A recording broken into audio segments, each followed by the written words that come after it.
the design process is a practice in honesty. Good design is about observing and making an honest assessment about the needs of the user as well as the realities of the system, uncover the hidden gems, but also the unfortunate truths.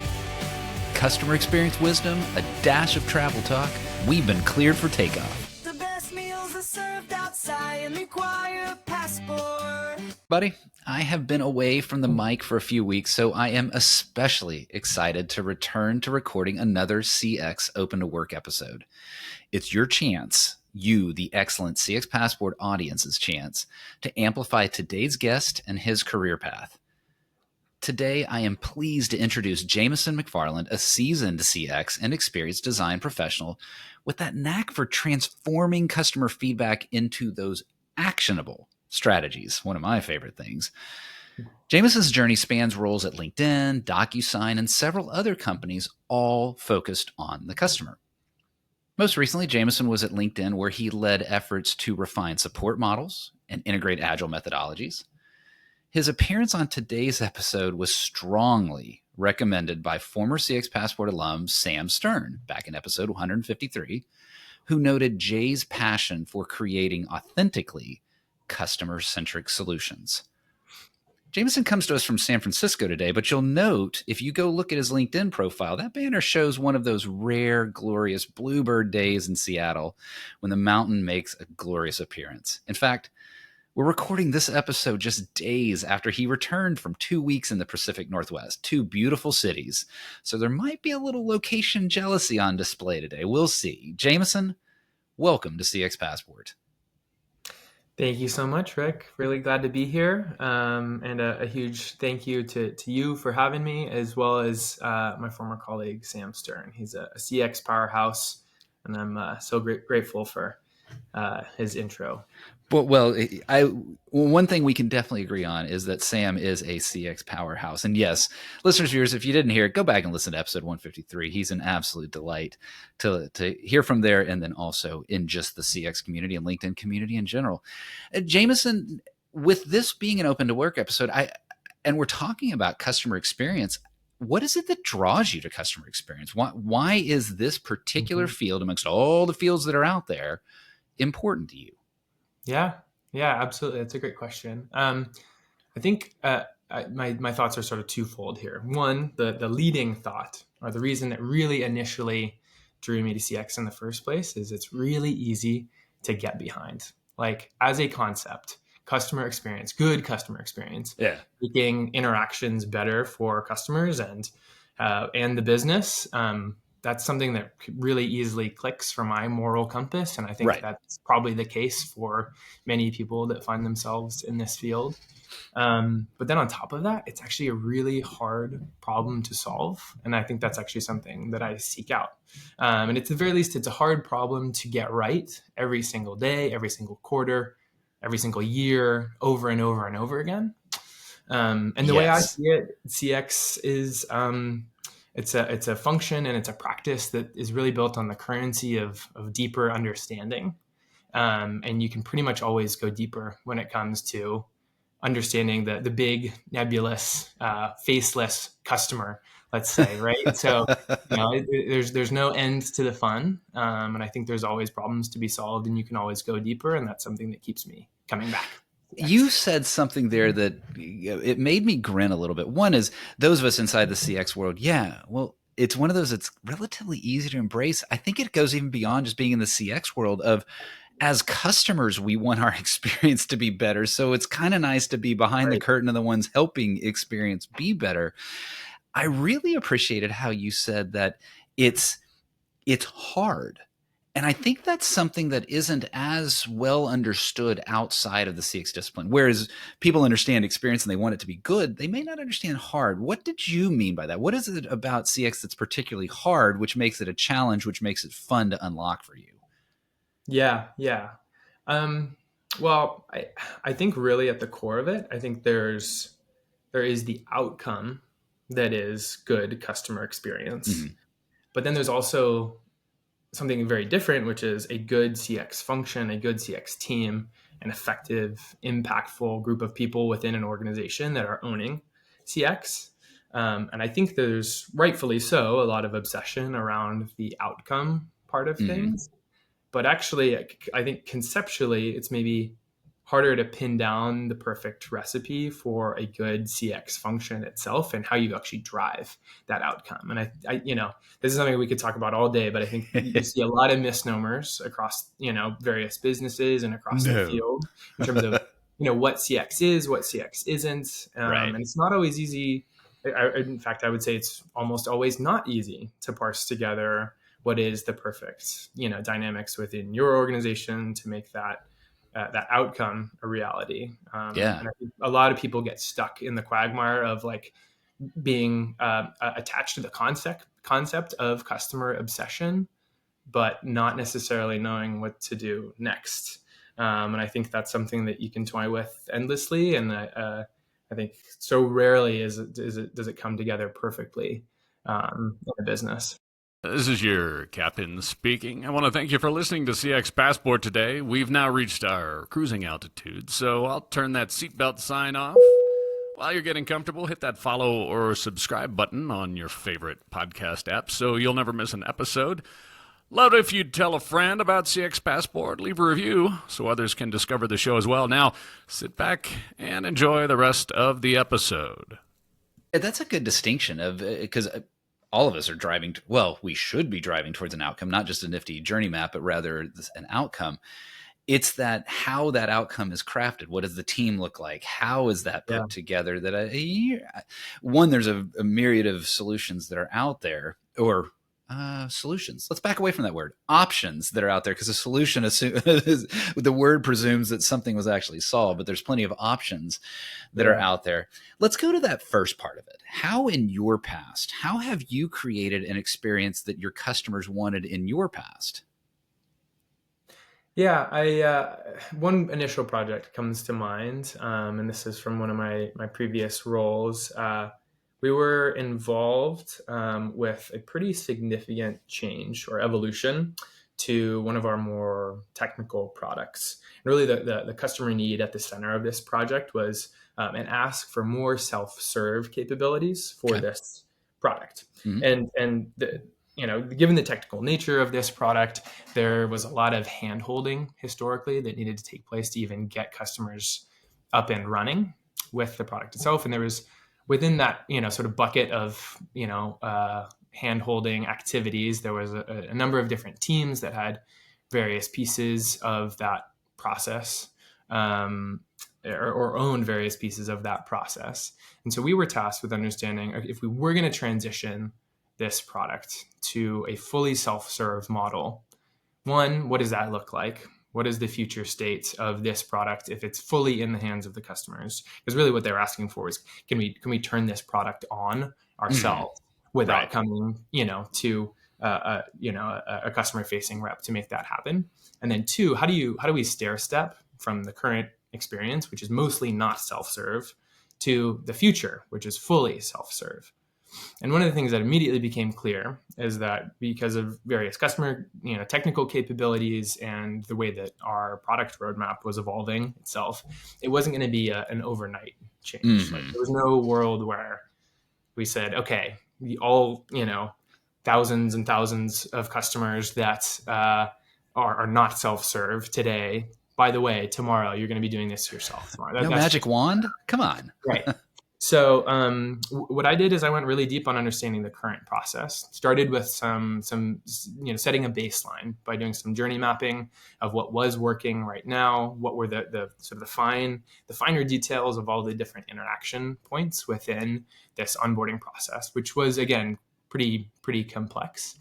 And then we started talking about, where do we go from here? And we brought in all of those different customer-facing teams that were part of the implementation process. We designed the future of what that implementation would look like, and really took a very procedural approach more than anything. Obviously, we set some design principles that guided us along the way, but with something as complex as this particular system, it was really helpful to go piece by piece and think about, okay, if customer could do this themselves instead of interacting with a customer facing team, what does that now look like? Is it better, or is Right. actually this a miss all of a sudden, right? And the reality of that planning period was that we were planning not only for the fully self-serve customer, but Right. also customers in 3, 6, 9 months who hadn't actually reached full self-service yet. And so we were essentially stratifying the customer Uh-huh. experience, which can be, sort of a tricky, dangerous thing to do if Yeah. certain groups within that plan get left behind. Mm-hmm. One of the things I was really proud of is that we put together sort of a strategic roadmap for how each of those customer segments with varying technical capabilities were accounted for, and how each of their onboarding experiences were actually going to get more efficient and be more self-service Right. wherever possible, since that was sort of one of the guiding pillars of our work, and ultimately it was a more pain-free experience. Well, obviously, pain-free is certainly Yeah, an absolute desire of the customer. What an important outcome that is. I want to come back to outcomes here for a second. I now see a key reason why Sam suggested that you and I connect and emphatically wanted you here on the show. I talk about process and execution all the time. And what is it that you just brought in? Well, so we understood what the process were. We understood how these yeah, things moved forward. And that element of customer experience is so important, that discipline of it, the sustainability, the keeping it going beyond. And you alluded to that at the very beginning of the challenge of keeping it going rather than just something that's a flash in the pan. That's related to what I want to ask you next, and that is outcome, a pain-free experience. That's good. That's nice. But stocks aren't traded on pain-free experience. Bonuses aren't paid out on pain-free experiences. CFOs aren't rewarded on that. And so businesses are in the business of, well, making profit. How does what you're describing, how does that delivery of customer experience, either specifically in your past or in general, how does that delivery affect the tangible business results?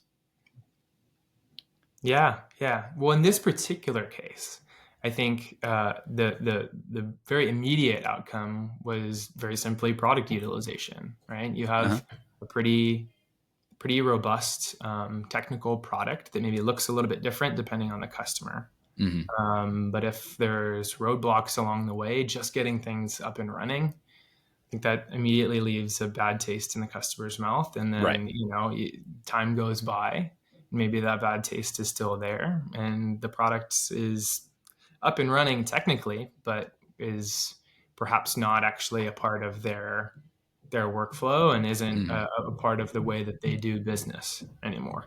And the goal is to make that onboarding experience, in this particular instance, the goal is to make that onboarding experience so pain-free and so effective in getting the customer from point A to point B. And point B being whatever reason that they were exploring this product in the first Right. place, that it is instantly a part of the way that they do business and the way that they interact with the rest of your product suite. Was this a product that, and I don't know, and I recognize, let's not dive into brand names or anything like that, but is this subscription, could the customer walk away from this easily? Was this something that if they had said, it's not really a part of my workflow, they could say, you know what, I don't really care about paying that next invoice. We're done. Subscription over. Yeah, very much so, and even to the point that this product was potentially even going to be removed as a SKU at all, and was just freely available to customers that were already paying for licenses of the core product. And so Uh-huh. you can think of this as sort of an addition to the core product experience. But if you Mm-hmm. think this is something that it's going to be like, provide some operational efficiencies for the customer and make them more able to use the core product more effectively, you want that to be as Yeah. readily available as possible. And so if it's sort of rife with roadblocks along the way, but is also actually sort of a key piece in the puzzle in the way that you think about Mm-hmm. your overall product strategy, then you're going to have some issues, right? So yeah, Jameson, one of the things that brings to mind when you're talking about solving it there in the onboarding process, I had a client, listeners, viewers, I know you've heard this story before. I'll be real brief, but we were able to create a $50 million increase in revenue by reducing cancel rates. Well, the discovery was it was actually in the onboarding process that was messed up that increased those cancel rates. By fixing that, we reduced the cancel rates, therefore revenue went up. Did you see a similar tie to actual dollars? Did you see that where it resulted in this is going to show up on the balance sheet as an improvement to the company's financials by improving that experience?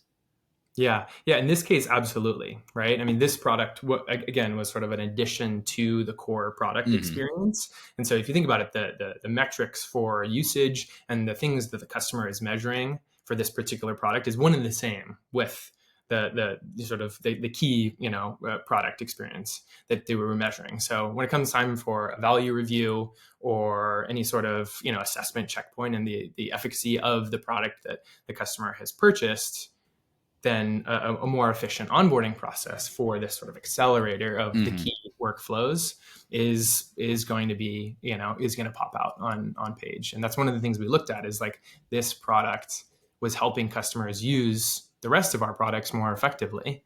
So why not make the onboarding and sort of upkeep and moment of turning this on as effective and seamless as possible.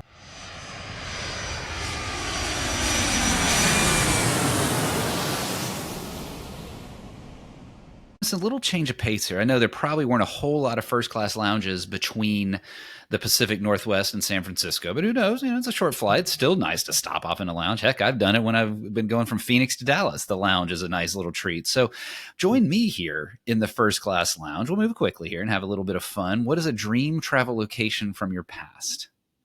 Well, I would say that one of the trips, and I've, been very grateful to have had many amazing trips, but Nice. one that immediately comes to mind was sort of the first big trip I did post pandemic. I was at a transitionary moment in my career, going from one job to the next. And my little brother was actually just about to start his second year of college, and so we both had a little bit of downtime, and we ended up in Ecuador for close to a month. Actually. Whoa.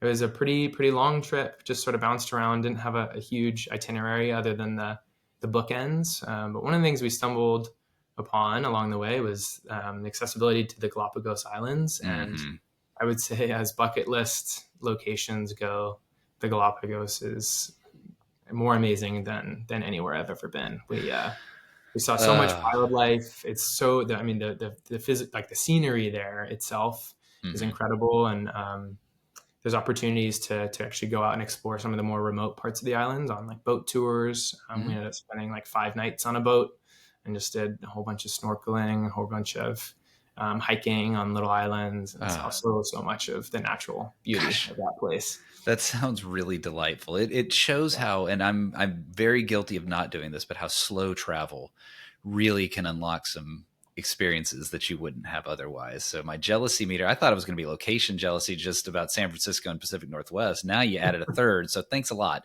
We'll see how the rest of this conversation goes now that you've made me that hyper jealous. But let's see. What's a dream travel location you've not been to yet? Sort of on that same theme of like natural beauty and the majesty of it all. I've never done any of the more picturesque locations in Europe, and in particular, like the Swiss Alps. I feel called me a little bit. I'm a snowboarder. Don't hate me, skiers. But I, and I know there's a lot of places actually probably in the Swiss Alps that are ski only. So maybe I need to do some lessons this year. But those cliffs that just rise up from nothing to thousands of feet right in front of your face. I mean, those are that really pops off the page when you're scrolling through different travel locations. So Yeah. that's been on the bucket list for a while. That's awesome. And yes, I love the 1 versus 2 plank battle that's there. My last snow experience, my daughter wanted to try snowboarding, so we did. That was my one and done. I did it. I was okay, but I'm definitely going back to skiing. It's what you grow up with, right? So if snowboarding is your thing, just find the place that are the snowboarders there in the Swiss Alps. I'm sure you will enjoy it thoroughly. It is beautiful. What is a favorite thing of yours to eat? I have a particular affinity for raw fish. I think it's my Pacific Northwest route. We Yeah. are lucky to have really good seafood Yeah. up there. I think San Francisco, I'm probably just inviting sort of a fight now, but San Francisco has I Seattle like your beef battles. in many culinary categories. I would not say that seafood is one of them. I think there's just the freshness of it all. Yeah. Something else. And so sushi in particular, and then a good poke bowl is a favorite Yeah. of mine. Back in at my time at the University of Washington, there was like this little hole in the wall neighborhood spot called Hiroshi's Yeah. in the U District. Haven't been there in years, so can't vouch for the quality nowadays, but I'll tell you what, that was like my go-to That's awesome. meal when I just needed a good portion sizes and quality fish. That's It was awesome. pretty incredible. Well, I'm going to take you the other direction. What is something growing up that you hated but were forced to eat as a kid? It's pretty basic, and I think I think maybe it comes as a function of having some pretty significant growth spurts throughout my childhood, and like just having like a physical maybe instinct for like calorie dense foods. Uh-huh. I just couldn't get through the like starter salad at the beginning of a meal. I just like, I know salads nowadays a staple of my current diet, but as a kid, there was just something about like a bowl full of leaves that I just couldn't get behind, and there's many ways to dress a salad. And I'm sure I had some that I liked, but I think I said that at some point. My mom pulls that out every opportunity she can. She says, That's so awesome. do you have time for leaves? I love that it's not just vegetables or it's the starter salad. Like that's the brilliant part of that answer. When I you're, absolutely love when that. you're like a 10, 11, 12, some in middle school, going through the most rapid period of growth in your entire life, and there's like spaghetti on the other Yeah, side. why are you stalling me, Mom? Get to it. Yeah. I love it. Weird nowadays. We are going to have to exit the lounge here. I do want to know, though, what is one travel item, not including your phone, not including your passport, that you will not leave home without? A cheap pair of sunglasses. And I say cheap very specifically. Like, I like to protect my eyes. I don't love to be squinting when I'm trying to take in the beautiful scenery in front of me. But I say cheap pair of sunglasses because I'm also really good at losing sunglasses. I've dropped sunglasses off the side of a boat. I've left them in an airport. I've left them in the woods on a backpacking trip. There's just no place for expensive sunglasses in my life anymore. Unfortunately, it's just not a habit I can sustain. So cheap sunglasses. That's my answer.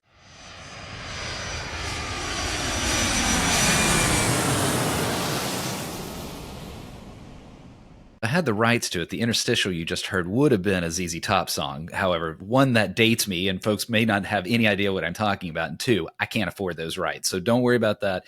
It's the usual interstitial. I love the cheap sunglasses, Jameson. I have always and only worn cheap sunglasses. So you and I are very, very aligned. In fact, the pair that I wear right now most often are as cheap as you can get. They were a free handout at some tequila tastings. I'm like, great. Perfect. Here's my perfect sunglasses. They are free. Let's go back to customer experience here. What are companies missing in customer experience? What's wrong in customer experience today, and how can they improve it? Yeah, I alluded to this earlier, but I think I have a couple of thoughts here. One is, again, the misconception or just sort of the misunderstanding between the dotted line that connects CX, the outcome, quality CX, the outcome, and quality CX as a function, as a team, as a part of the business. I think there's actually an unfortunate downstream impact here for job seekers like myself, which is if a CX practice is not particularly well understood, or it's not thought out within the business. I think the CX label can get slapped on any number of pieces of the broader whole. Yes. Right. And as somebody who's actively on the hunt for, the next big CX gig, I think that can be sort of a confusing story to unpack. Right. And I really think this is important because good CX is really hard to create in a vacuum. Like it is not, it is not something that you could, spin up separate from the rest of the business. I think it really has to be a fundamental part of like the engine that moves your company forwards and acts. I think in a lot of ways like a nervous system or something, right? It's far-reaching. It provides signals to various parts of the organism, let's say, and ultimately does not function well if it's partitioned or separate from the way that you think about delivering other pieces of the business. And so, yeah, as a job seeker, it's interesting to see that play out and have teams that I don't know that I would call CX be called CX. But of course, there's no singular right way to do some of this. And so you can't always fault folks for that. It really is a challenge for the job seeker. One, you've identified it's a challenge inside the business. The job seeker too has such a challenge. And I've heard this tale told often is, even if you're just searching for the word or the roles, there is no unified definition. And companies, to your point, if it's not well understood inside the company, they might slap a label CX on something that is so clearly not, or it's CX adjacent, but not quite what you do, or those sorts of things. So it makes it sort of a challenge. How can you help companies do better at that now or in the future? How are you going to improve that weakness? Yeah. So I'll start with a brief aside. One of the things I love about the design process is that at its best, it's a sort of a practice in honesty, right? Good design is about observing and making an honest assessment about the needs of the user, as well as sort of the realities of the system you're working within. I think one of the best things that I can offer companies is to be the honest designer in the room, right? Somebody who's willing to go deeper, uncover sort of the hidden gems, but also perhaps the unfortunate truths within any particular system. That's really at I pride myself in being able to operate at the nitty gritty, at the micro level, the understanding, okay, why did this one switch not flip for a customer, but also being able to zoom out and think, all right, how does this broader system that is our customer experience, how does flipping that one switch trickle down into any number of different rooms or moments or interactions for our customers? And so I can promise to be an honest and dedicated designer in that sense, but also just a strategic mind and somebody who's just as happily found uncovering hidden gems as unfortunate truths. Well, I like that. Okay. That may be the title of the episode. I say that a lot during the episode because I'm sitting here the whole time. What Friends title am I going to apply to this? I kind of like that one there. We'll see where things go. More specifically in your hunt, what's next for you with customer experience? What is it that you're targeting to find in that next great opportunity? I think really what I'm looking for at this phase is a company that's doing something exciting, right? I mean, I think CX is more fun when you're in an innovative environment, right? And many things are, right? But doing something that's, pushing an industry forward, that's always attractive. Being around people that want to go deeper, I've spoken to that a little bit, but deeper understanding and really having a penchant for pushing beyond the superficial customer understanding that I think we often get stuck in. And also, looking for an environment where there's a sense of camaraderie and genuine collaboration, right? Like CX is an inherently sort of human task or a human environment to exist in, and they're human problems that are being solved. And so Not to get too philosophical, but I think I'm looking for, good humans to surround myself with, and good CX as a downstream impact of that interaction. Let's leave it right there.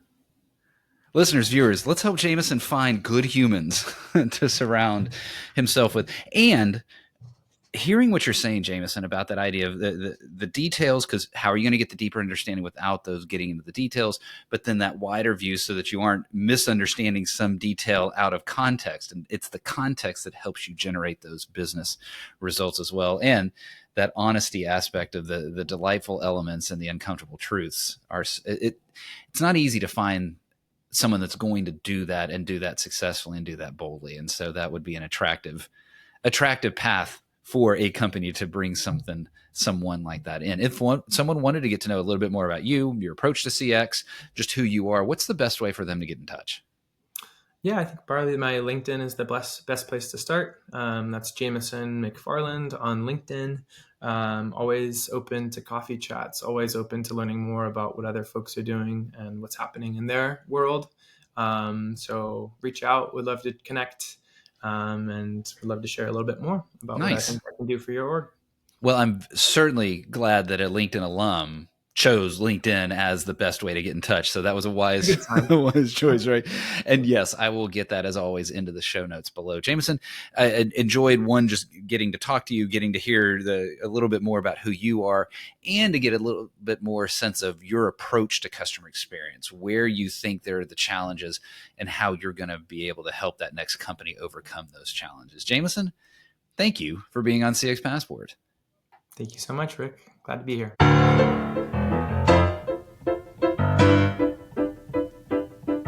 Thanks for joining us this week on CX Passport. If you like today's episode, I have 3 quick next steps for you. Click subscribe on the CX Passport YouTube channel or your favorite podcast app. Next, leave a comment below the video or a review in your favorite podcast app so others can find and enjoy CX Passport too. Then head over to cxpassport.com for show notes and resources that can help you create tangible business results by delivering great customer experience. Until next time, I'm Rick Denton, and I believe the best meals are served outside and require a passport.